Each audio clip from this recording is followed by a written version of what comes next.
ঢাকা ৮ আসনের বিএনপি মনোনীত প্রার্থী মির্জা আব্বাস অভিযোগ করেছেন, এনসিপি ও জামাত শিবির নেতাকর্মীরা দলবল নিয়ে ভোট কেন্দ্রে যাচ্ছে।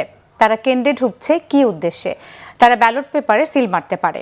তারা বিভিন্ন বাসাবাড়ি, মেসে ও মসজিদে সশস্ত্র অবস্থান নিয়েছে বলে অভিযোগ করেন মির্জা আব্বাস। এত রাত্রে, আজকে নির্বাচনের আগের রাত্রে ওদের বিভিন্ন কেন্দ্রে যাওয়ার প্রয়োজনটা কি?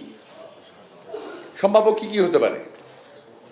এক নম্বর হলো ব্যালট বাক্স কিংবা ব্যালট পেপার কিংবা বই আগে থেকে তারা নিয়ে আসবে, সিল মেরে নিয়ে যাবে, অথবা রাত্রে তারা ব্যালট বক্স ফিল আপ করবে। এমন একটা যোগসাজশ থাকতে পারে। স্বরাষ্ট্রমন্ত্রীর সঙ্গে আমি কথা বলেছি, ওনাকে জানিয়েছি বিষয়টা। উনি বলছেন বিষয়টা দেখবেন, উনি এটা তদারকির ব্যবস্থা নেবেন। হ্যাঁ, কিছু কিছু জায়গায় আমরা খেয়াল করেছি পুলিশ খুব অ্যাক্টিভ হয়েছে, অনেক অনেক জায়গায় অ্যাক্টিভ হয় না। যেমন আমরা রমনায় সিদ্ধেশ্বরী গার্লস স্কুলের যাদেরকে ধরেছিল ছেড়ে দিয়েছে।